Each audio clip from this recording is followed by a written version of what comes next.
Dios les bendiga, soy el obispo Hugo Alfonso Montesinos.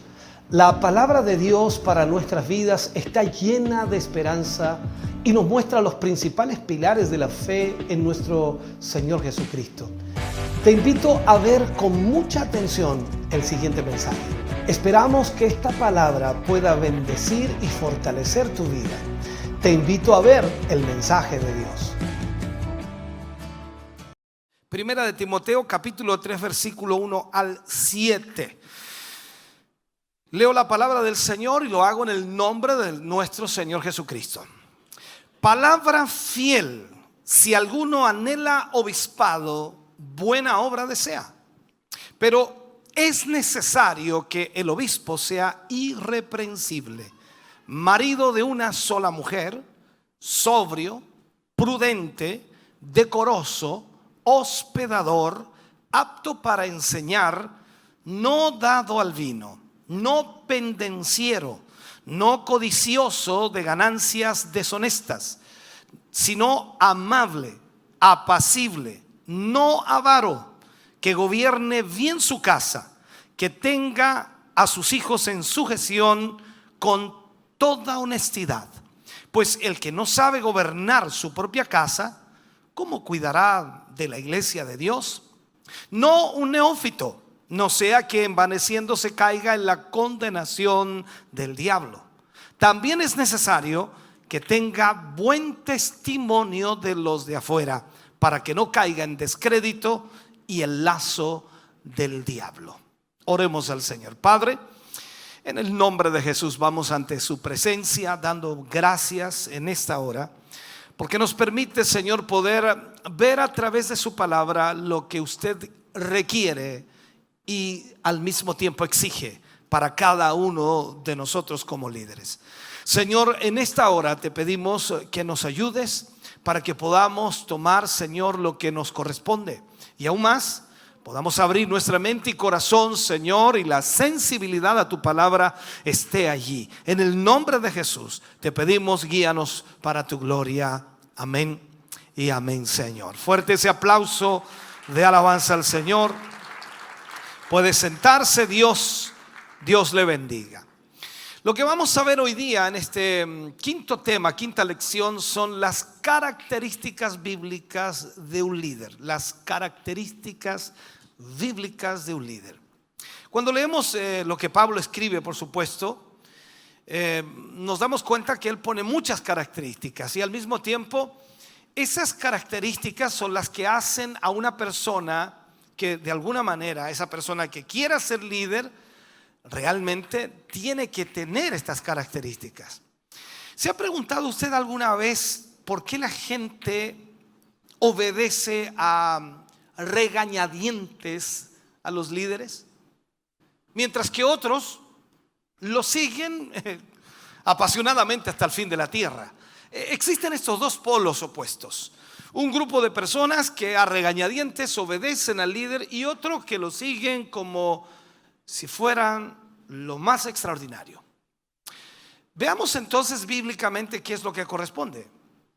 Las cualidades personales entonces del líder son tremendamente importantes. Y esas cualidades se van dando a medida que el tiempo va pasando y transcurriendo, y las experiencias en el liderazgo también van dándole y dotándole de ciertas capacidades. Ningún líder nace líder. Todos los líderes se van formando en el proceso de la vida.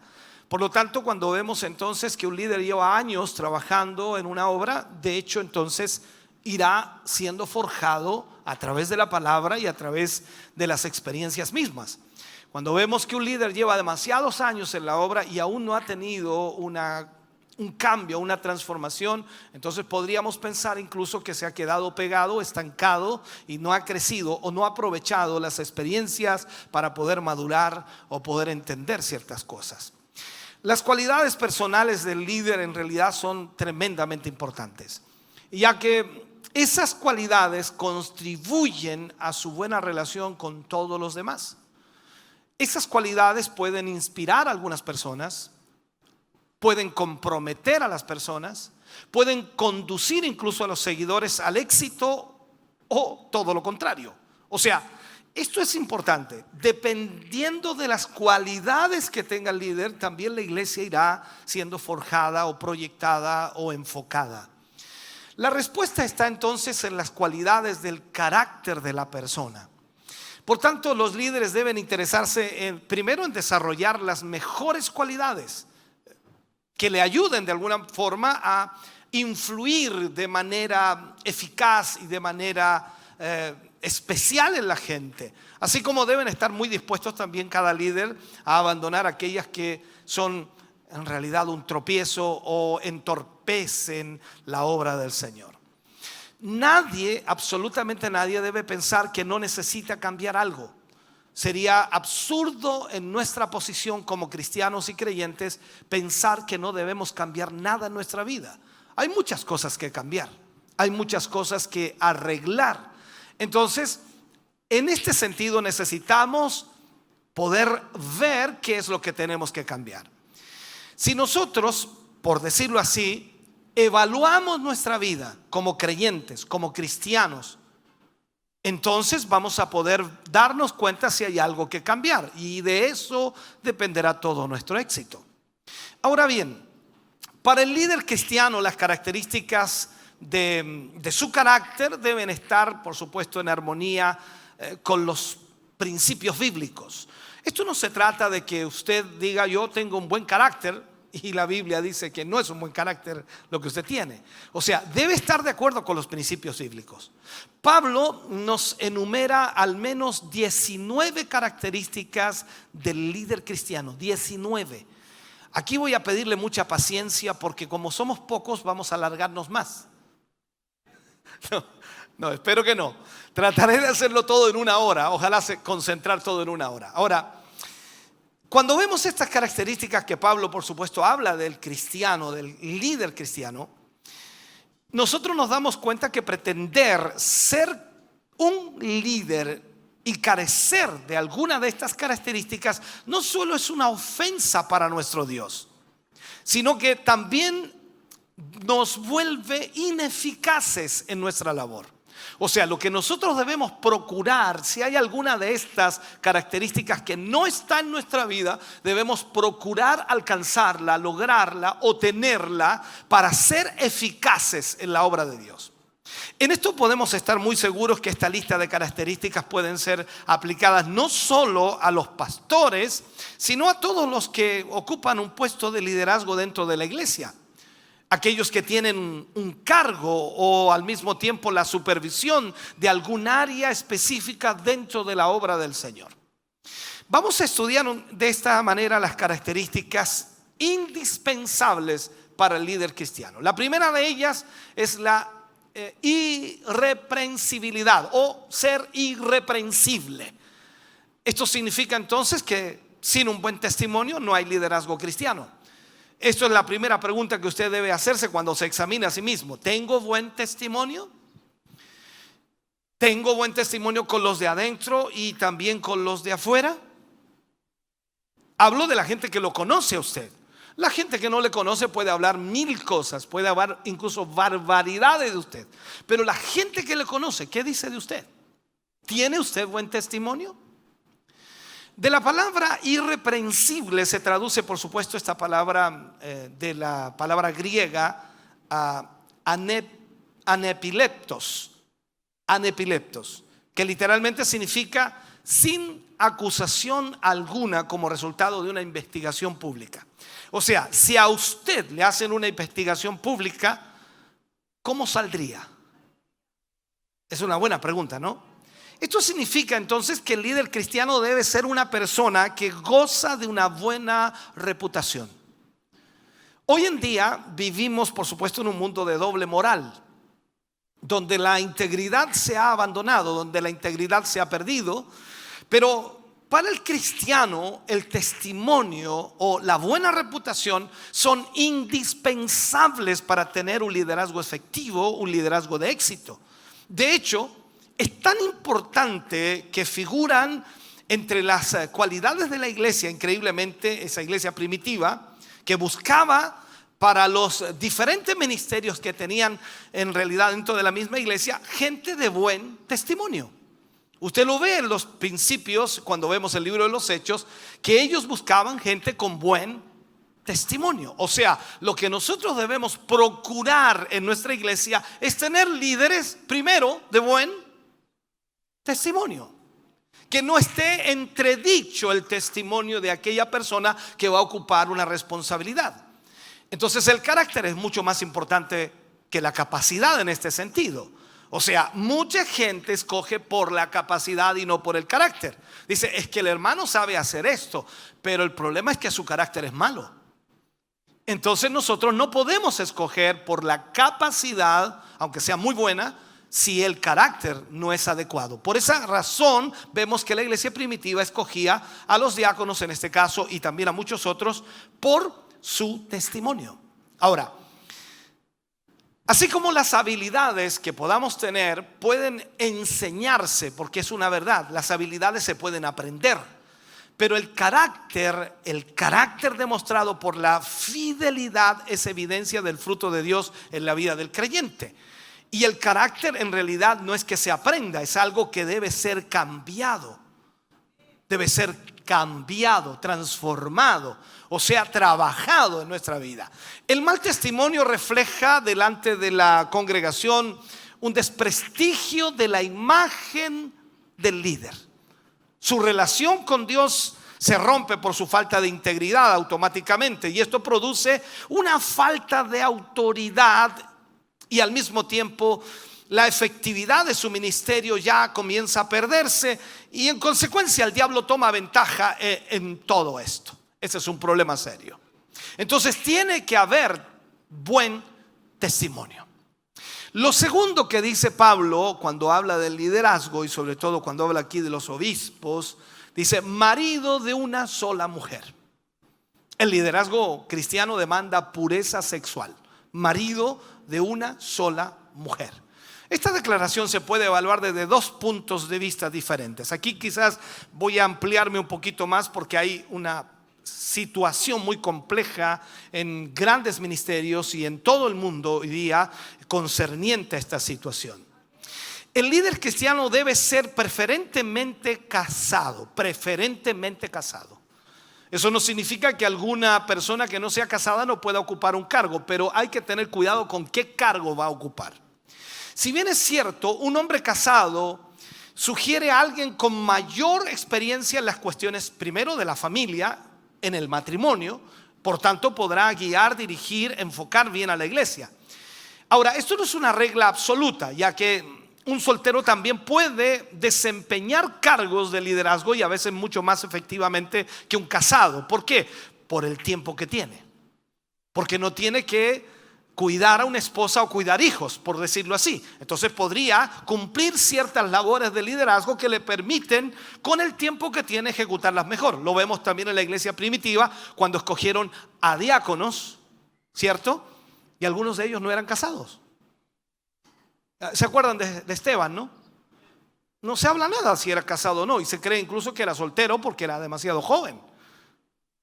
Ok, vamos, sigamos. Un ejemplo de esto, entonces, el apóstol Pablo habla también de esto, cual no existe incluso evidencia de que el apóstol Pablo fuera casado. En ninguna parte de la Biblia y de sus libros que escribe no habla absolutamente nada de su amada, de su esposa, de su familia, de sus hijos, nada de eso. Entonces podemos decir, por lo que no dice la Biblia, podemos entonces deducir que él no era casado. Eso lo podemos ver de esa manera. Y él ejecutaba una labor tremendamente importante, ni hablar con los libros que escribió y sin duda todos los consejos pastorales, y en ese sentido entonces con una autoridad increíble de parte de Dios. Ahora, lo que Pablo quería decir cuando habla de que el líder debe ser casado una sola vez o con una sola mujer, esto significa que un hombre divorciado, casado por segunda vez, no podría desempeñar la posición de líder en una iglesia, específicamente como pastor. Eso es lo que está diciendo Pablo aquí. O sea, marido de una sola mujer. ¿Cuándo es marido de una sola mujer? Cuando se casó.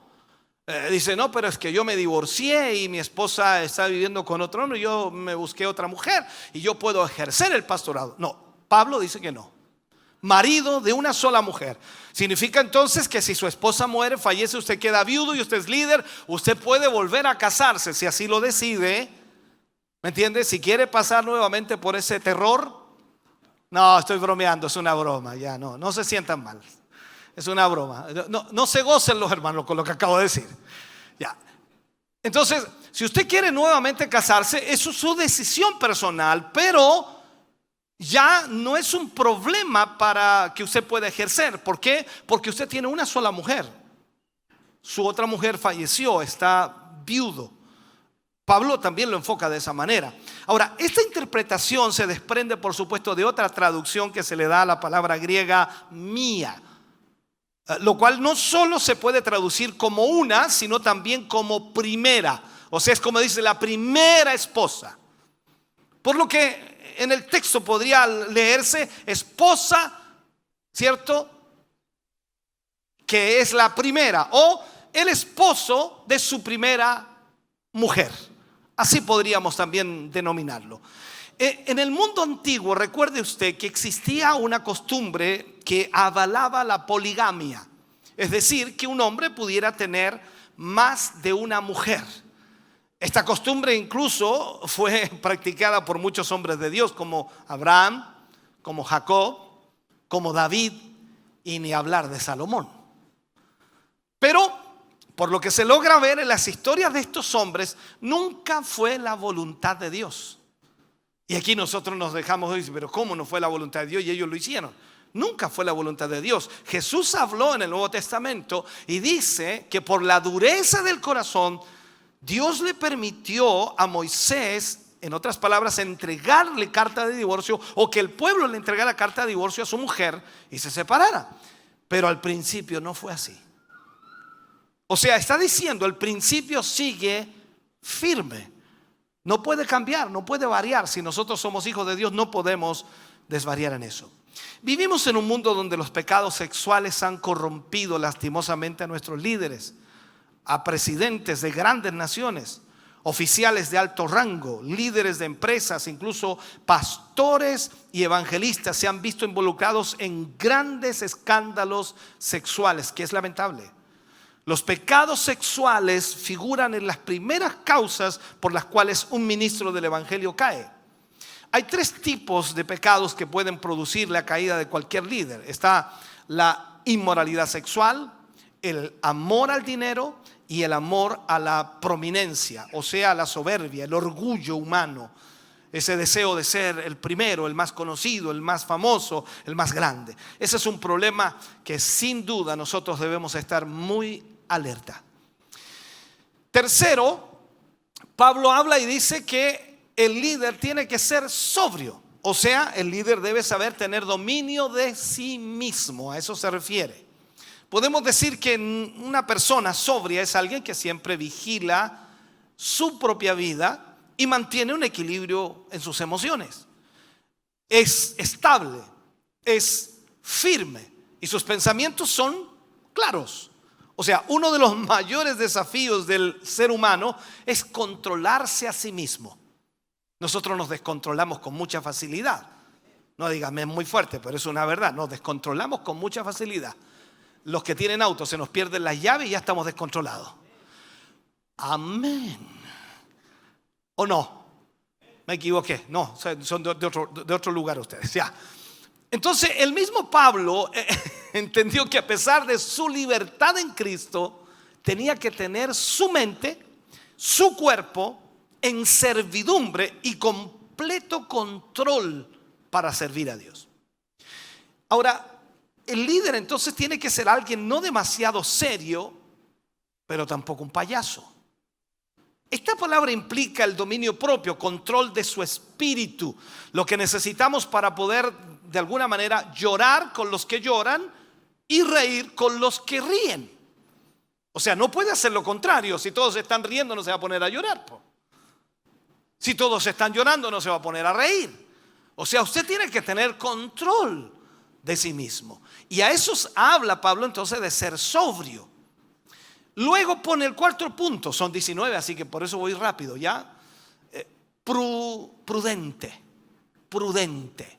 El líder debe tener buen juicio. La palabra prudente aquí se traduce del griego que es sofrón o sofron, que sería la forma correcta de pronunciarlo, la cual hace referencia a una persona sensata, de buen juicio, capaz de discernir increíblemente entre lo correcto y lo incorrecto. ¿Sabe usted lo que es correcto? ¿Sabe usted lo que es incorrecto? Bueno, depende de la situación, dice usted. Es una gran verdad. Esta característica es sumamente importante y también indispensable para el líder, debido a que él tiene que dirigir y está rodeado de personas que observan sus acciones, que observan las decisiones que toma, la forma en cómo reacciona y cómo soluciona los problemas, y en general, por supuesto, toda su conducta. Por eso el líder debe ser sensato en todo momento. Y ay, caramba, qué cuesta, ¿no? Yo me siento observado por ustedes siempre, no tan solo por Dios, por ustedes también. Y aunque no estemos en la iglesia y yo voy al centro, yo me siento observado. Y dice, no, yo no andaba en el centro, pero yo me siento observado, porque más de algún hermano debe estar por ahí. Y no porque ande haciendo algo malo. ¿Por qué? Porque la percepción de mucha gente es diferente. Esta es una realidad. Ser prudente entonces significa tener capacidad de discernimiento, discernir lo correcto o lo incorrecto. La capacidad de saber discernir en los momentos críticos es tremendamente clave, ya que muchas veces los líderes se enfrentan con problemas que tienen que resolver de manera efectiva. No hay que dejarlos para mañana ni pasado, hay que resolverlos rápido.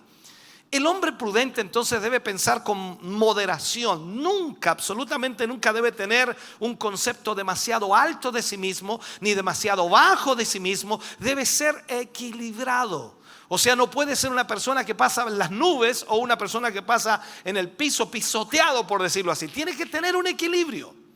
A eso se refiere cuando Pablo dice prudente. Número 5, decoroso. El líder debe saber adornar el evangelio. A eso se refiere Pablo. No habla tan solo del vestir, habla de mucho más allá de eso. Adornar el evangelio. Alguien que sea respetable, ordenado, educado o de buen comportamiento. Un hombre decoroso es alguien que vive de tal manera que su vida adorna las enseñanzas de la Biblia. Su vestimenta, su palabra, la apariencia de su casa, su oficina y su forma de conducirse en los negocios, todo armoniza con los principios y las doctrinas bíblicas. O sea, esto no es tan solo de que sube uno a predicar y ya basta, no. Toda la vida tiene que estar allí adornando el evangelio, ser decoroso. Debe ser un caballero cristiano en todas las áreas de su vida. Yo los dejo pensando un ratito. Dicen, ¿cuántos caballeros hay aquí? La esposa, pégale un codazo a su esposa y diga, amén. Es importante, hermano querido, reflejar una vida que testifique lo que Dios ha hecho en nosotros e inspire también a otros a convertirse al Señor y a hacer lo que nosotros hacemos. ¿Sabe? El comportamiento y los modales reflejan un espejo, o como un espejo, a su hombre interior. Cuando usted se comporta adecuadamente, entonces está reflejando lo que usted es realmente. Esta es la realidad. Entonces en eso tenemos que ser decorosos. Número 6. Esta es la más fácil, considero yo, porque todos lo tienen. Hospitalario. No es que usted es un hospital. No, que usted hospeda a las personas si es necesario. El líder cristiano debe ser generoso en ese sentido. La hospitalidad era practicada durante la época de la iglesia apostólica. Por ejemplo, Pablo fue huésped de Felipe el evangelista. Hechos 21:8 habla de eso. También fue huésped de Lidia, la vendedora de púrpura. Hechos 16:15. Y también fue huésped de Filimón. Increíble, ¿no? Por tanto, aunque en nuestros tiempos la hospitalidad de alguna manera es poco practicada, porque eso es una verdad, debemos tener en cuenta que debe ser una virtud cristiana, que no debe abandonarse entre el pueblo de Dios y especialmente en el liderazgo cristiano. Siempre tengo una anécdota que recuerdo yo siendo muy joven en el ministerio, y recuerdo que teníamos un aniversario y uno de los pastores hace muchos años atrás empezó en su iglesia a decir: hermano, vamos a tener aniversario, vamos a recibir delegaciones de diferentes lugares y necesitamos hospedaje. Necesitamos, por ejemplo, 100 hospedajes. Y había un hermano líder que estaba ahí como anotando y decía: el amor nos inunda, el amor nos inunda. Y seguía anotando, y luego se anotaba otros. Y cada rato cuando un hermano levantaba la mano con 2, con 3, él anotaba y decía: el amor nos inunda, el amor nos inunda. Y el pastor como que se choreó con el hermano y le dijo: ya, dijo, córtala con el amor nos inunda, ¿con cuánto te vas a anotar tú? Ese es nuestro problema. Dejamos que los demás hagan lo que todos debemos hacer. Amén. Recuerde que la hospitalidad nos hace de pronto recibir ángeles. Ya, gracias por esos amenes. Amén. Amén. Número 7. Apto para enseñar. El líder cristiano debe ser un maestro. Alguien podría decir un buen maestro, un mal maestro. No tiene que ser bueno, pero lógicamente ese proceso también de maestría va creciendo con el tiempo. No es algo que se logra así instantáneamente. Sería extraordinario poder tenerlo así, ¿no? Comprarlo en el supermercado y traer 1 kilo de maestro. Absurdo lo que dije, ¿no? Pero no es así. Por esa razón también usted debe entender que el líder cristiano va a ir poco a poco alcanzando un nivel mejor o mayor en lo que es maestría. Las palabras apto para enseñar se traducen de una sola palabra griega que es didácticos. Didácticos, es con K de kilo, ¿ya? Didácticos, tiene 2 K allí en medio, la cual es la raíz etimológica de donde deriva nuestra palabra latina didáctica. Entonces, de acuerdo con esta característica, el líder cristiano debe ser diestro en la ciencia, en el arte de la enseñanza bíblica, capaz de presentar de manera clara las verdades eternas de la palabra de Dios. Y esta característica es sumamente clave porque una de las funciones del liderazgo es la enseñanza bíblica. Todos sabemos la importancia que la palabra de Dios tiene en la vida cristiana, y por supuesto Pablo nos explica esto en detalle. Por ejemplo, cuando leemos en 2 de Timoteo capítulo 3 versículos 16 y 17, una cita que utilizamos en el Congreso. Dice: toda la escritura es inspirada por Dios y útil para enseñar, para redarguir, para corregir, para instruir en justicia, a fin de que el hombre de Dios sea perfecto, enteramente preparado para toda buena obra. Por ello, entonces, es indispensable que el líder cristiano sea capaz de enseñar de manera efectiva la palabra de Dios. Entonces, cada líder debe enseñar la palabra de Dios. Y eso debe pedirle a Dios entonces que le dé esa capacidad para poder enseñar, aprender de la palabra y luego transmitir lo aprendido. Cada líder debe tener esa capacidad. Número 8, no dado a vino. Aquí, gracias a Dios, no hay problema, ¿no? No dado al vino, o sea, no debe beber bebidas alcohólicas, no tan solo vino, bebidas alcohólicas. La octava característica del líder cristiano es que no debe ser un borracho. Pero ojo con eso, que hoy está muy de moda la bebida social. Y a mí me preocupa eso, ¿no? Y me he preocupado de estudiar de esto porque quiero que entienda claramente nuestra postura como iglesia. Cuando hablamos de una persona que solo bebe socialmente, nos referimos a que consume bebidas alcohólicas en un ambiente de celebración, en un ambiente de trabajo o al finalizar un día difícil con el objetivo, dicen ellos, de relajarse entre colegas o amistades. Y esto increíblemente ya sea de manera habitual o esporádica. Como están tan silenciosos, yo siento todos los ruidos aquí. ¿Tienen frío o no? ¿No? ¿Tienen calor? Por ahí un poquito de calor. Ya le van a dejar 2 minutos ahí. Después lo apagan. Entonces, ¿cuál es el problema? Recuerdo, creo que tenía como 11 o 12 años y la maestra de escuela bíblica, de escuela dominical, nos enseñó acerca del vino, que ni siquiera miremos el vino cuando rojea en la copa, lo que dice Proverbios. Y nos enseñó acerca de eso y nos dio, por supuesto, una lección acerca de lo que significaba el beber, de lo que Dios decía acerca de el beber y que no debíamos nosotros como cristianos, como creyentes, beber bebidas alcohólicas. Después que nos enseñó esa lección, recuerdo que ella sacó unos papelitos cuadrados con algunas palabras en ellas y decía: yo me comprometo, parafraseando lo que decía, yo me comprometo ante Dios, ante mi profesora y ante mis compañeros de clase a no beber ninguna gota de alcohol de aquí en adelante. Wow, estoy parafraseando más o menos lo que decía. Y recuerdo que yo tenía que poner mi nombre y firmarlo. Tenía como 11 años. Y sabe que me caló tan hondo a mí esa enseñanza que yo firmé y nunca, desde los 11 años, nunca he bebido ni siquiera una gota de alcohol de cualquier tipo. Incluso hasta las pastillas de esas de vino no me las como. Me recuerdo una vez, y algunos se recordarán, mi esposa se recordará, me celebraron un cumpleaños, era en Purén con Independencia, año 97 por allí, y trajeron 2 tortas así de grandes. Me pasan un pedazo a mí, yo casi me mareé, hermano. ¿Qué le echaban a las tortas antes?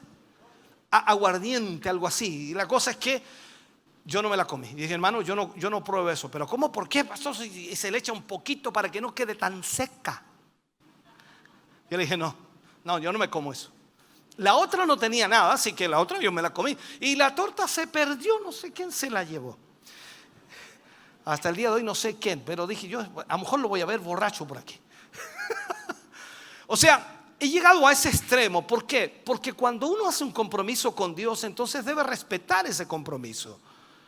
Y me ha evitado muchas situaciones. Más aún, sobre todo cuando mi esposa le pide a Dios un esposo que no beba. ¿A dónde está por ahí? Sí, ella le pidió a Dios un esposo que no bebiera. Ya, entre medio me equivoco también, ¿no? Entonces, como ella pidió un esposo que no bebiera, ya a los 11 años el Señor me estaba haciendo compromiso. Tengo que prepararlo, porque si no, después ¿cómo? Esa es la realidad. Ahora, todos en esto tenemos que estar de acuerdo, hermano querido, en que la embriaguez se condena en la Escritura.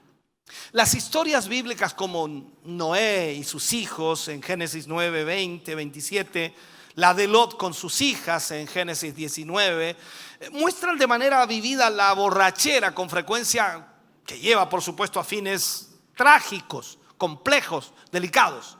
Entonces Dios pronuncia una sentencia contra aquellos que buscan la embriaguez. Si leemos, por ejemplo, Isaías capítulo 5, versículo 20 al 22, dice: ay de los que a lo malo dicen bueno y a lo bueno malo, que hacen de la luz tinieblas y de las tinieblas luz, que ponen lo amargo por dulce y lo dulce por amargo. Ay de los sabios en sus propios ojos o en su propia opinión, de los que son prudentes delante de sí mismos. Ay de los que son valientes para beber vino y hombres fuertes para mezclar bebida.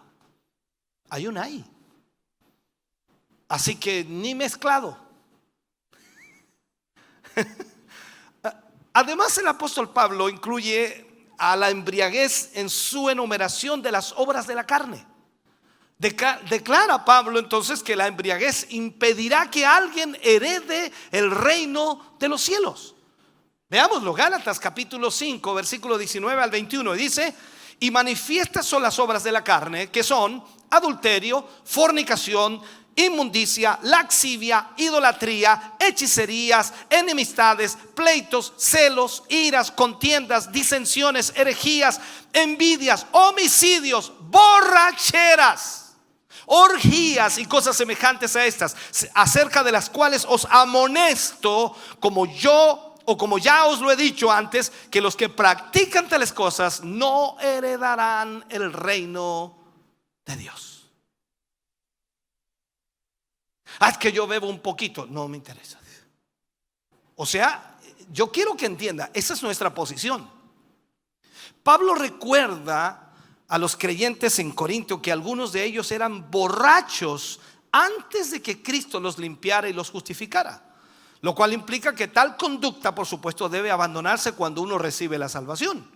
Pablo les habla así en 1 Corintios capítulo 6, versículo 10 y 11, y les dice: ni los ladrones, ni los avaros, ni los borrachos, ni los maldicientes, ni los estafadores heredarán el reino de Dios.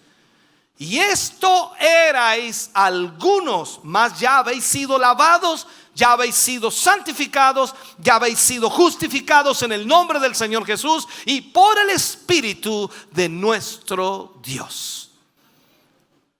El alcohol afecta el sistema nervioso central. El alcohol desinhibe, siendo capaz de alterar increíblemente el juicio de la persona, lo que lleva a una conducta vergonzosa, incluso a hablar sin cuidado alguno. El alcohol lleva a la promiscuidad y a la violencia, trayendo siempre el lamento, el pesar, los pleitos, sin mencionar el daño que provoca en el resto del organismo. Por eso, mi hermano querido, tal vez te parezca duro, pero es necesario decirlo con letras grandes: el alcohol no está permitido en esta congregación. Y no podemos obligar a todos a pensar de esta manera, pero si al liderazgo de esta iglesia quiere alguien entrar, por decirlo, o alguien quiere ser parte del liderazgo, el alcohol no está permitido en esta congregación. Por lo tanto, si trabaja usted en algún área de la obra de Dios, o si su deseo es servir al Señor aquí junto a nosotros, debe saber cuál es nuestra postura. Le daré la última cita bíblica, Proverbios capítulo 23, versículo 30 al 33. Dice: para los que se detienen mucho en el vino, para los que van buscando la mistura, no mires al vino cuando rojea, cuando resplandece su color en la copa. Se entra suavemente, mas al fin como serpiente morderá y como áspid dará dolor. Tus ojos mirarán cosas extrañas y tu corazón hablará perversidades. Palabra de Dios. Ahora, las escrituras entonces establecen un patrón incluso mucho más elevado para los líderes espirituales. La clara prohibición dirigida a los sacerdotes del Antiguo Testamento de no beber alcohol, usted lo recuerda, mientras servían en el tabernáculo ellos no podían beber alcohol. Y no hablo de mientras servían, sino que mientras eran sacerdotes no podían beber alcohol, mucho menos en el templo. El voto nazareo de no beber vino, lo vemos en Jueces 13, es el ejemplo también de Juan el Bautista y tantos otros hombres de Dios. La abstinencia es pertinente para todos cuando hablamos del sacerdocio del creyente. O sea, por este motivo Pablo instruyó a Timoteo y también instruyó a Tito respecto al nombramiento de ancianos y enfatizó increíblemente a ambos que los líderes cristianos no deben ser dados al vino. No deben beber vino. Y cuando digo vino, digo cualquier bebida alcohólica. Gracias por esos amenes. Número 9. No pendenciero. El líder cristiano no debe amar los pleitos, las discusiones. Pendenciero significa ser belicoso, contencioso y propenso a las peleas. Bueno para pelear. ¿Usted era bueno para pelear antes? Cuando usted estaba en el mundo. No aguantaba, ¿cierto? No, aquí. Sacamos para afuera, ¿no? Así. Era cosa seria, ¿no? Ahora, por tanto, aquí vemos entonces que ser pendenciero significa que el líder no debe ser una persona que ante las diferencias que puedan ocurrir recurra a fuertes discusiones o incluso sea propenso a solucionar los problemas a golpes. El líder cristiano debe saber mantener su enojo en los límites de lo razonable. Todos nos enojamos, ¿no? Claro que sí. Y la palabra de Dios dice que no se ponga el sol sobre vuestro enojo. O sea, el enojo tiene que ser limitado. No puede usted estar enojado 2 días, 3 días, una semana, un mes, un año. No, espere un poco. Usted como líder cristiano, usted tiene que sacarse ese enojo, romper ese enojo. Amén. Saber mantener el enojo a un límite razonable, ya que de lo contrario sus acciones van a ser totalmente erradas y va a haber problema. Nunca deben predominar las emociones ante el razonamiento. Las emociones son muy rápidas, pero usted tiene que razonar. ¿Me entiende? Dice, no, pastor, no le pegue. No, pastor, no le pegue. ¿Cómo se le ocurre, pastor? No, pastor. Yo me pongo como ejemplo porque si lo pongo a usted dice, no, pero ¿cómo hacer así? A veces pasa, alguien te hace razonar. ¿Por qué? Porque la emoción es muy fuerte y usted tiene que razonar. El liderazgo está lleno de presiones, trabajo duro, retos impresionantes a veces, grandes responsabilidades. Todo esto y más puede traer estrés a la vida de los líderes. Yo debo estar en un 4 más o menos, no creo que sea 3. El que entendió. Mi esposa me dice, me soba la espalda, tengo pero como una piedra en la espalda. Me dice, no, este es estrés. Yo digo, es 4, le digo yo. Porque las presiones son tremendas y a veces no es que uno haya tenido problemas con alguien, sino tantas cosas que atender. La mente está tan ocupada que uno se acuesta pensando, se levanta pensando, camina pensando y hace todo pensando. Entonces una cosa es otra y eso a veces nos trae muchos problemas de estrés. Ahora, muchas veces, por supuesto, en este sentido debemos entender que tendremos a veces que atender situaciones difíciles. Usted, como cada ser humano, tendrá que atender negociaciones con personas a veces difíciles, las cuales posiblemente sean tan insensatas, por decirlo así, que se puede dar una tremenda discusión fácilmente.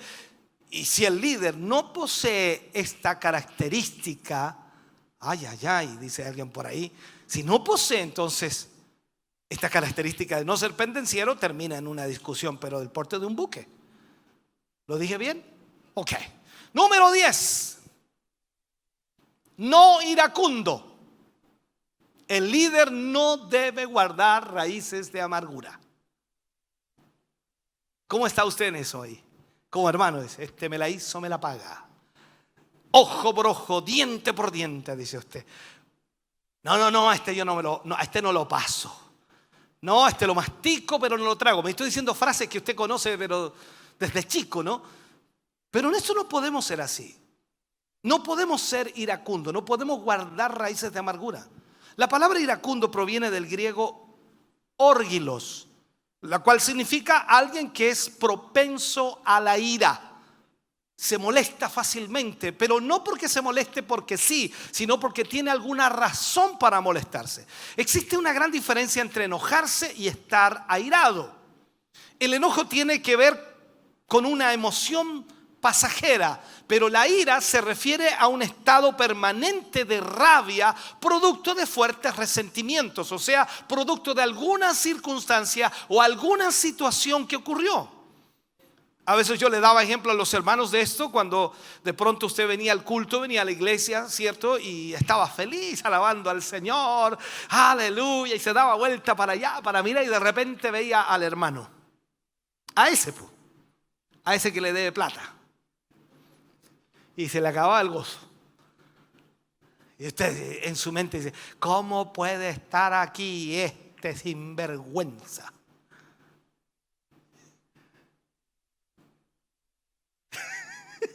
¿Cómo puede estar levantando las manos si me debe plata? Y usted comienza a tener una rabia, una ira. Y se da media vuelta y va al baño a ver si se le pasa y no se le pasa. Y vuelve a la silla y no se le pasa. Y pasó todo el culto luchando. Y el otro se gozó de lo lindo. Y usted todo el culto con la lucha. ¿Por qué? Porque tiene una raíz de amargura. Por ende, entonces, esto significa que el líder cristiano no debe ser una persona que guarde raíces de amargura. Ya pasó, de vuelta a la página. Pero es que me debe, no importa. Agradece que pidió poco. Da vuelta a la página. Sánate. ¿Por qué? Porque si no vas a tener un problema.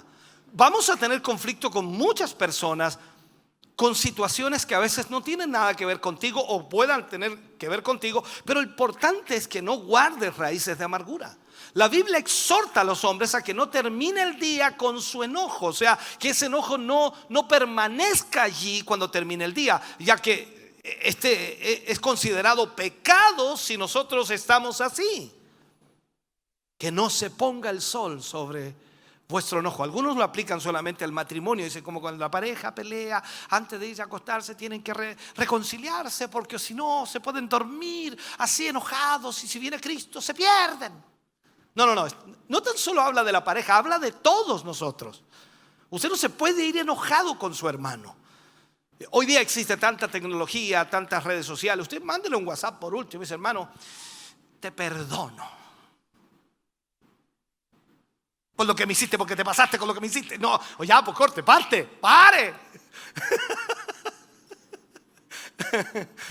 Usted tiene que sacarse eso, porque si no le va a dañar. Entonces, evite ser iracundo. Amén. Número 11.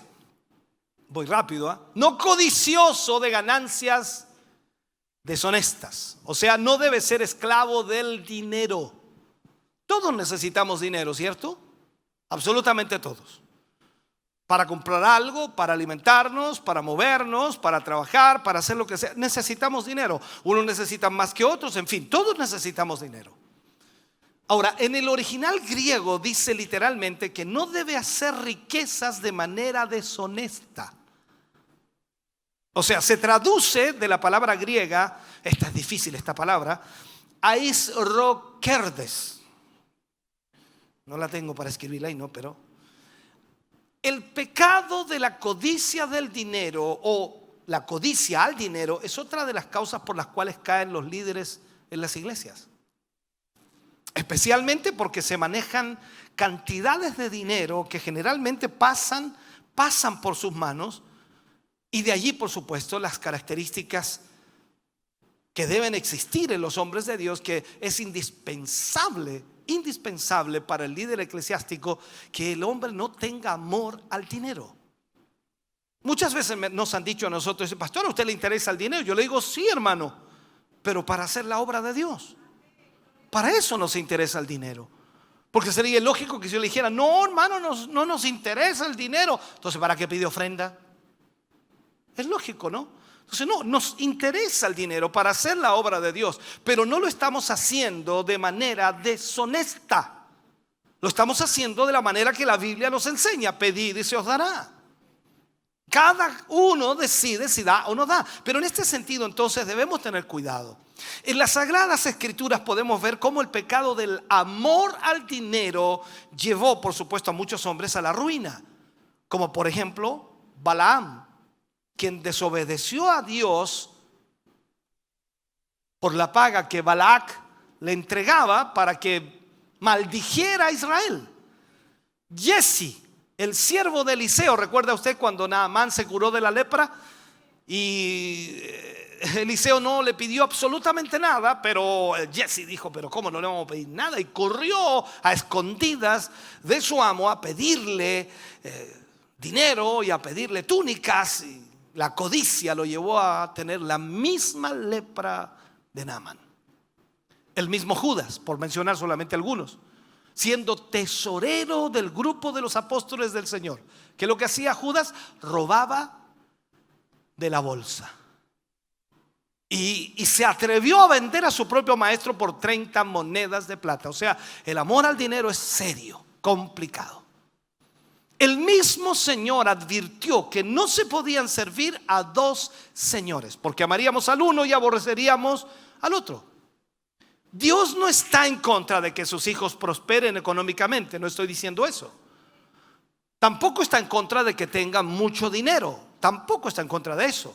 Pero lo que sí desaprueba es el amor a ese dinero. Entonces nosotros tenemos que tener cuidado, no codicioso de ganancias deshonestas. Número 12, no avaro. O sea, el líder cristiano tiene que ser generoso. Oiga, no he escuchado ninguna amena. Los de la tele dicen, a lo mejor está solo el pastor, estamos en pandemia. Está predicándole a la cámara. Y yo los miro para allá y algunos, ya no se duerma, péguele el codazo nomás ya. Ok, no avaro. El líder cristiano tiene que ser generoso. Ahora, la palabra avaro proviene del griego y se lee afilargurus. Miren la palabra, que literalmente significa ser amante del dinero. Una vez que vemos el problema que el dinero puede traer a la vida del líder, si por supuesto este se deja gobernar por el dinero, aunque sea dinero ganado honestamente, un avaro desagrada completamente a Dios. Por tanto, el líder cristiano debe ser una persona generosa. Ahora, hágase esta pregunta, porque cada de estos puntos usted también tiene que preguntarse, ¿seré yo generoso? Ahora, si no es generoso, es avaro. Entonces usted pregunta, dice, ¿seré avaro? Porque si no es avaro, es generoso. Y ahí está el equilibrio. Ahora, la generosidad es una virtud cristiana que emana, por supuesto, de un corazón agradecido y se expresa en buenas obras hacia los demás. Los cristianos tenemos que ser las personas más agradecidas del mundo cuando consideramos que el Señor ha perdonado todos nuestros pecados.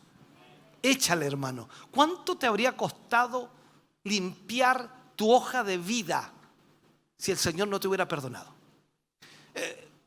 Hace algún tiempo atrás un hermano, tenemos de todo tipo de hermanos en nuestra iglesia, y un hermano decía, pastor, yo tuve un problema legal hace muchos años atrás y mis antecedentes están sucios y estoy viendo con un abogado cómo puedo limpiarlos. Y han pasado ya lógicamente más de 10 años y me cuesta hacerlo y me va a costar más o menos como 2 millones de pesos limpiar mis antecedentes y eso ya pasó, está ya totalmente terminado, no hay problema, pero están ahí los antecedentes. Yo saco mi papel de antecedente y dice pa. Entonces estoy limpiándolo, me cuesta 2 millones de pesos. Y fue un problema nomás. Ahora piense usted, el Señor le perdonó todos sus pecados y le cobró 0 pesos. O sea, es para hacer un paréntesis. O sea, deberíamos ser las personas más agradecidas del mundo. Incluso la cara debe estar como diciendo, estoy agradecido. Me acordé de una película de monito animado. Estamos agradecidos. O sea, debería nuestro rostro estar diciendo que estamos agradecidos y parece que nada, hermano. Algunos están medio enojados con el Señor y dicen, yo estoy esperando más bendición. Pero ¿qué más quieres, hermano? Te perdonó tus pecados. Ahora, en lo económico, esta generosidad se puede expresar en beneficio del cuerpo de Cristo. ¿Por qué? Porque lógicamente nosotros como creyentes, como cristianos, tenemos ya una familia en la fe y tenemos al mismo tiempo una iglesia a la cual nosotros aportamos, ofrendamos, diezmamos, y de esa manera el reino de Dios se extiende, la palabra de Dios llega a otras personas y sigue bendiciendo a muchos más. Entonces es la manera de nosotros agradecer al Señor cuando ofrendamos, cuando aportamos, cuando apoyamos a nuestros hermanos. Lo cierto es que el barómetro de nuestra relación con Dios es directamente proporcional a la mayordomía de nuestro dinero y de nuestro tiempo. O sea, si nosotros estamos bien con Dios, vamos a tener generosidad y vamos a entregarle siempre lo mejor de nuestro tiempo al Señor. Número 13, amable. Usted mira a su hermano del lado y dice: uy, qué amable el hermano. Tiene una cara de amable. O sea, el líder cristiano tiene que ser gentil en el trato con los demás. La palabra amable es sinónimo de ser comprensivo, tener simpatía, buenos modales, buena educación, cortesía, gracia. O sea, su significado más sencillo hace referencia a alguien que es gentil en su trato con las personas. La amabilidad es una característica que debe ir acompañada de otras virtudes, por supuesto, que le ayudan en el trato con los demás, tales como la sabiduría de Dios para tratar a las personas, la bondad de Dios, la paciencia, la compasión, la imparcialidad y la sinceridad. O sea, eso todo es parte de lo que es ser amable. Santiago 3:17 dice que son también compasivos, imparciales, sinceros y hacen el bien. Amén. Entonces la amabilidad en el líder es sumamente importante, ya que las personas jamás querrán tener un líder que les parezca ofensivo o gruñón. Al contrario, la gente ama a las personas carismáticas, respetuosas, consideradas. Y no olvidemos que el liderazgo es influencia en sí. Entonces, eso debemos nosotros procurar entender. Debemos ser amables. Gracias por estar atentos. Qué bueno que estén atentos. Número 14. Oh, ya queda un poquito para que nos vamos. Estamos aprendiendo. Ahora, yo quiero ser muy honesto. Yo he hablado con muchos pastores acerca de estos temas y ellos me han dicho así, y no quiero dar nombres, pero ellos me han dicho: no, yo no lo daría, me dice. ¿Por qué? Porque nos deja muy expuestos. ¿Pero a qué? Yo le digo: si nosotros tenemos la obligación de vivir en base a esos principios. Y si hay alguno que no está muy bien o incluso no está, debemos buscar la forma de vivir de acuerdo a eso. O sea, la palabra es la que nos educa, la palabra es la que nos corrige, la palabra es la que nos alinea, la palabra es la que nos dice lo que está mal y lo que está bien, y nosotros debemos obedecer a la palabra. Si no la enseñamos, entonces ¿cómo vamos a poder aprender? Número 14, apacible. Así me parecen hoy día ustedes, apacibles. El líder cristiano tiene que ser un pacificador. Pacificador. La palabra apacible proviene del griego amajos, la cual hace referencia a una persona que siempre promueve la paz entre sus semejantes. O sea, siempre está tratando de que todos estén tranquilos. Por tanto, el líder cristiano tiene que ser un pacificador, no un peleonero que hace pelear a todo el mundo. No, sino un pacificador. Uno de los desafíos que el líder cristiano tiene es mantener la unidad dentro de la iglesia, especialmente porque en la iglesia, se presentan problemas que amenazan con romper la comunión entre los miembros. Dígame si las iglesias no tienen problemas. También nosotros tenemos problemas. Amén. ¿Ha tenido algún problema usted con algún hermano? Claro que sí. ¿Con alguna hermana? Claro que sí. Todos tenemos problemas. ¿Con algún líder? En fin, todos tenemos problemas. Pero la idea es mantener la paz, ser apacibles. Esa es la idea. Número 15. Voy rápido. Ponga atención. Aquí dice que gobierne bien su casa.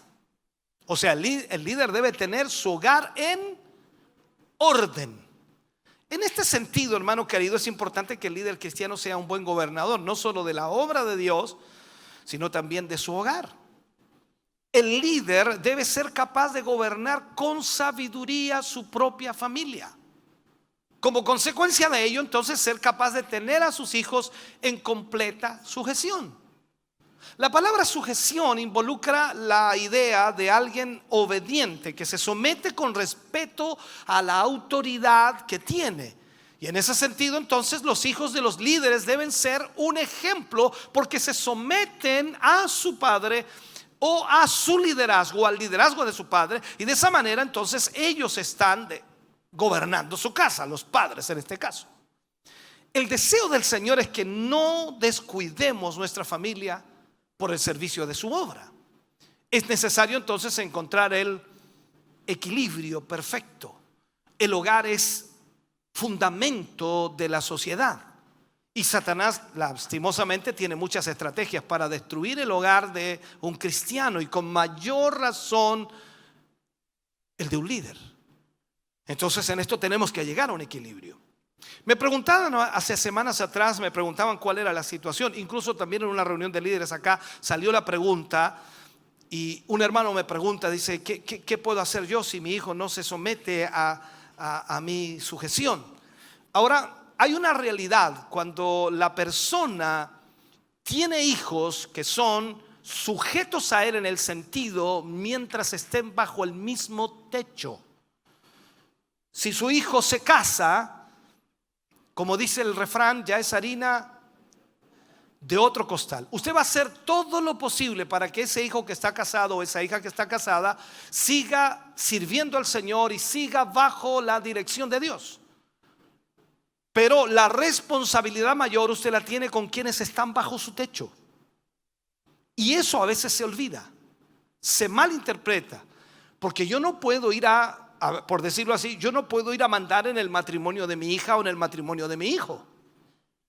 Ellos son un matrimonio diferente.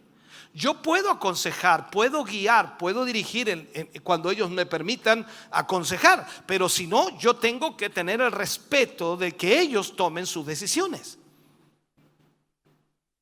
Porque si no sería tener 2 matrimonios, 3 matrimonios, 4 matrimonios, y cada hijo que se casa tengo ahora ese otro matrimonio. No, la responsabilidad pasa a ser del líder de ese nuevo matrimonio, la cabeza, el varón. Y él es el que tiene que ver por ese matrimonio. Los consejos como padre estarán, los consejos como pastor estarán, pero ellos serán los que tomen decisiones. Por lo tanto, ahí en ese sentido no corre lo que es la sujeción de los hijos. Porque usted puede decirme, no, el pastor tiene que tener a todos sus hijos en el Señor. Sí, no lo dice así, que estén sujetos. Y la pregunta sería, mientras esos hijos estuvieron solteros, ¿se sujetaron a su padre? Y usted tendría que decir, amén. Sí, pero ahora que se casó, lleva algunos años, ya no se sujeta tanto, no se sujeta tanto la hermana, y ahora están como medio locatelli. Pero están casados. ¿Y qué puede hacer usted? Si viven en otra casa, comen de otro plato, gastan su propia plata, ya no la están gastando de usted. Por lo menos cuando usted daba la plata para la comida, usted podía decir, o van a la iglesia o no comen más.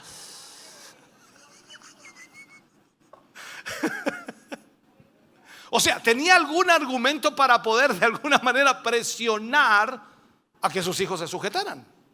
Estoy diciendo algunas cosas que no son muy cuerdas, pero dando a entender más o menos lo que estoy hablando.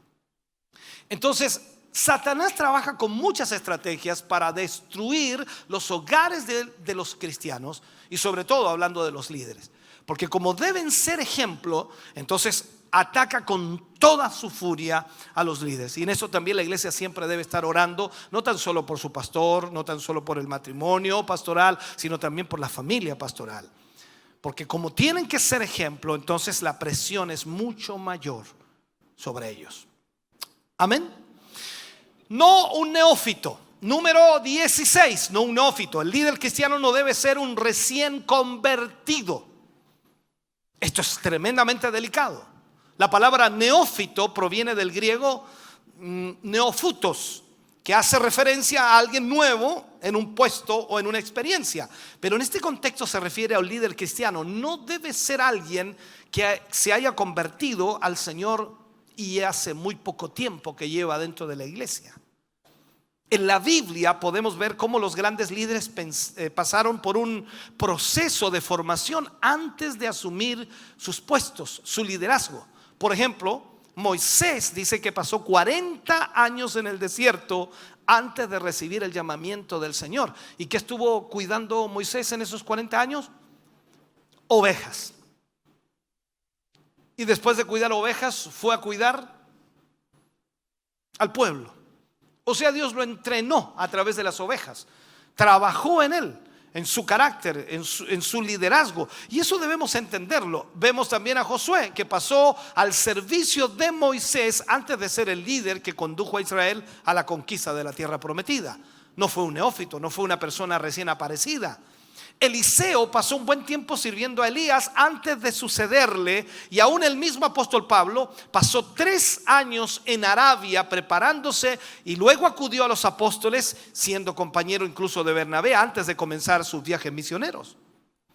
Por tanto, es importante que los aspirantes a líderes comiencen realizando progresivamente actividades que le ayuden a ganar, primero, experiencia, a crecer en el Señor, para que sean capaces entonces en el futuro de desempeñar mayores cargos de liderazgo sin caer, por supuesto, en las trampas del diablo. Hoy día vemos lastimosamente a muchos líderes que llevaban unos par de meses, incluso 1 año o año y medio, 2 años, y los ungen pastores, los ungen líderes, algunos son apóstoles, otros son, ¿cuánto se llama? Ya, se me olvidó. El punto es que no tienen la experiencia, y al no tener la experiencia cometen errores gravísimos que dañan la obra de Dios. Y en eso debemos tener cuidado. Número 17. Amante de lo bueno. Wow, amante de lo bueno. El líder debe ser amigo del bien.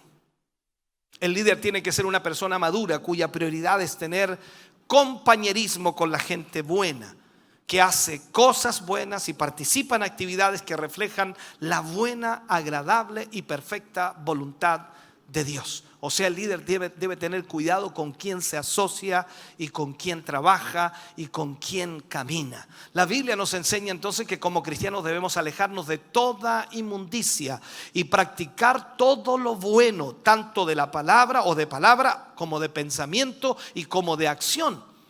Como hijos de Dios entonces debemos reflejar un anhelo por practicar las cosas buenas. Recordemos que somos luz en medio de estas tinieblas. Y nuestra vida, por supuesto, nuestra vida debe estar enfocada a tener comunión con todos los santos. Eso debemos tener cuidado, amante de lo bueno. Número 18, ya me quedan 2. 18, administrador de Dios. O sea, el líder debe ser un buen mayordomo. Buen mayordomo. La palabra administrador viene del griego oikodomos, la cual es una palabra compuesta por oikos, que es casa, y nemos, que es disponer o dirigir. Literalmente significa el que dirige una casa. Oikódomos es la palabra que generalmente se traduce en la versión Reina Valera 1960 como mayordomo, el cual era la persona a cargo de administrar los bienes de un hogar. La historia de José, por ejemplo, en la casa de Potifar, nos enseña lo que es en realidad un buen mayordomo. Por tanto, un líder cristiano tiene que ser un buen administrador de todos los recursos de la obra del Señor. Como José, que hizo prosperar la casa de Potifar, el líder cristiano tiene que saber administrar los recursos materiales, humanos y financieros, de tal forma que la obra del Señor se engrandezca cada día más. Para el Señor, nuestra fidelidad en la mayordomía es tremendamente importante, ya que al mismo tiempo promete bendecirnos de acuerdo a esa mayordomía. No olvidemos entonces que la capacidad de planear, organizar, dirigir y controlar son etapas de la administración. Y el líder cristiano no tiene que descuidar ninguna de ellas para que pueda cumplir con esta característica. Vamos a la última y déjeme terminar con este tema. Hoy día usted estuvo sentado, escuchando, aprendiendo y dijo: no quiero ser líder. No, esto no es para que usted no quiera ser líder, es para que entienda la tremenda responsabilidad del liderazgo. Así que cuando oiga por ahí, escucha: uy, ungieron a fulano de pastor. Ay, Dios mío, qué barato está eso hoy. El liderazgo es serio. El liderazgo debe ser con respeto. No es fácil liderar. Lo último entonces es santo. Ay, Dios mío, esta cosa sí que es difícil. La santidad no es negociable. No es algo que nosotros podamos decir, bueno, estoy tratando, haciendo el empeño, aquí estoy caminando. No. El líder ya no puede decir eso. Eso está para el recién convertido, para el que recién llegó, para el que tiene aún luchas, presiones, situaciones difíciles. Pero el líder no, el líder tiene que ser santo. Entonces, finalmente, la característica indispensable número 19 en el liderazgo cristiano es que debe ser santo. Y la palabra santo se traduce del griego hosios, lo cual literalmente significa apartado o puesto aparte. Apartado o puesto aparte. Por tanto, es indispensable que el líder cristiano lleve una vida completamente consagrada para Dios y apartada de todo pecado. Amén.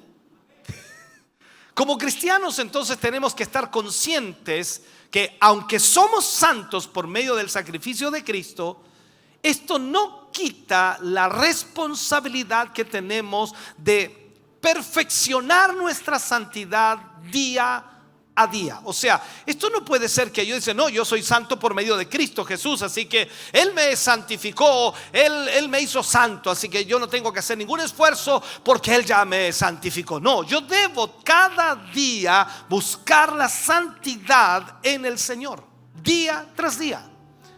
Debo ser santo. Él me salvó, Él me santificó, pero yo debo cada día buscar en mi vida cambiar áreas de mi vida las cuales necesitan ser tocadas por Dios. Cada día será una lucha, cada día será una presión, pero debemos esforzarnos por negar nuestra carne y satisfacer el espíritu. O sea, debemos luchar para que el espíritu siempre esté arriba, en alto, haciendo la voluntad de Dios. El cristiano tiene dos naturalezas y eso lo sabemos. Una espiritual y la otra es carnal. Y aquella que es mejor alimentada es la que persevera o permanece o la que prevalecerá. O sea, nosotros debemos alimentar la vida espiritual por sobre todas las cosas. Por ello entonces es tremendamente importante no descuidar la vida de devocional ni el crecimiento en la palabra, ya que esto nos ayudará a mantener nuestra santidad delante de Dios. Mire la cita bíblica, Colosenses capítulo 3, versículos 16 y 17. Dice, la palabra de Cristo more en abundancia en vosotros, enseñándoos y exhortándoos unos a otros en toda sabiduría, cantando con gracia en vuestros corazones al Señor con salmos e himnos y cánticos espirituales. Y todo lo que hacéis, sea de palabra o de hecho, hacedlo todo en el nombre del Señor Jesús, dando gracias a Dios Padre por medio de Él. Imagínense, el líder cristiano tiene que estar consciente que el liderazgo es el proceso de toda una vida. Implica ardua preparación, sometimiento a la voluntad de Dios. O sea, Dios necesita líderes, personas capaces de llegar a otros y traer seguidores a Jesús. En ellos no debe existir rivalidad, porque todos trabajamos para el Señor. Sería bueno, por supuesto, que con nuestro servicio muchos más pudieran llegar al conocimiento del Evangelio. Sería extraordinario. Entonces, si usted es un líder, o si usted va a ser un líder, usted no se imagina hasta dónde Dios puede llevar lo que usted siembre en otra persona. Si usted es un líder hoy y está sembrando palabra de Dios, actitud, ejemplo, testimonio, entonces tenga por seguro que Dios tratará con muchas personas y cambiará sus vidas a través del Evangelio. Recuerde las palabras de Pablo y cierro con esto. Él dijo, yo no me avergüenzo del Evangelio, porque es poder de Dios. Y esto es una realidad que debemos entender. Pablo hablaba aquí de lo que el poder de Dios hace en la vida del hombre, cómo lo transforma, cómo lo cambia, cómo lo hace nueva criatura. Y cuando nuestras vidas son cambiadas y transformadas por ese poder de Dios, la gente lo nota, la gente lo ve, lo observa. Y ellos saben, aunque no se los diga en palabras, ellos saben que tuvo que ocurrir un milagro para que su vida fuera cambiada. Porque así como era usted y así como éramos nosotros, era imposible que nuestras vidas fueran cambiadas por nosotros mismos. Es el poder de Dios el que cambia, el que transforma, el que hace el milagro extraordinario en la vida de cada uno de nosotros. Por lo tanto, usemos el testimonio de Cristo en nuestra vida para que muchos más puedan conocer al Señor. Póngase de pie, por favor, en esta noche. Póngase de pie. Aleluya. Hoy hicimos un maratón en esto. Wow, yo dije voy a estar 2 horas. Dios mío, pero tengo que terminarlo. Es importante. Sé que quizás no ha captado mucho, pero puede después revisar el tema, ya sea en la página o revisarlo en YouTube, en Facebook. Puede leerlo también en la página. Dios le ayudará a entender la responsabilidad del liderazgo. Es serio. Estamos ante Dios y ante Dios no es un juego. Por lo tanto, cada uno de nosotros necesitamos pedirle al Señor que Él nos ayude a cubrir esas áreas, a cambiar esas áreas y a dejar cosas que nos impiden que seamos hombres y mujeres que hagamos su voluntad. Incline su rostro, cierre sus ojos y oremos. Padre, en el nombre de Jesús vamos ante tu presencia hoy, dándote gracias, Señor, por esta palabra que hemos podido compartir con tus hijos. Ha sido una palabra, Señor, más extensa de lo normal. No por cansancio, sino, Señor, porque la temática en sí lo requería. Y yo te pido, Señor, que tú les ayudes, que puedan tus hijos y tus hijas, Señor, entender lo que hoy se les ha ministrado. Y más allá, Señor, de indicar con el dedo los errores de los demás, veamos hacia nuestra propia vida, Señor, qué es lo que hay que cambiar, qué es lo que hay que ver, Señor, analizándonos y realmente, Dios mío, dándonos cuenta que necesitamos la ayuda suya. Padre, permita en esta hora y en esta noche que cada uno de sus hijos y de sus hijas puedan ser bendecidos, puedan ser fortalecidos, animados, Señor, a través de su presencia. Gracias por su Espíritu Santo aquí. Gracias por su bondad y por su misericordia. Bendecimos a este pueblo, a esta iglesia reunida aquí. Bendecimos a quienes nos ven a través de la televisión, nos escuchan a través de la radio, a quienes están con nosotros a través de las diferentes plataformas sociales hoy. Señor, gracias, porque sabemos que esta palabra ayuda, Dios mío, a tu pueblo a examinar con seriedad, Dios mío, el liderazgo.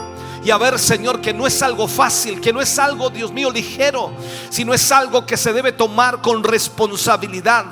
Pues debemos ser testimonio y debemos ser luz en medio de estas tinieblas. Padre, en el nombre de Jesús, te agradecemos en esta hora. Bendice a tu iglesia y a tu pueblo hoy, para la gloria de Dios. Amén y amén, Señor. Fuerte ese aplauso de alabanza al Señor. Estamos contentos de que hayas visto y escuchado este mensaje. Creo con todo mi corazón que Dios le ha bendecido.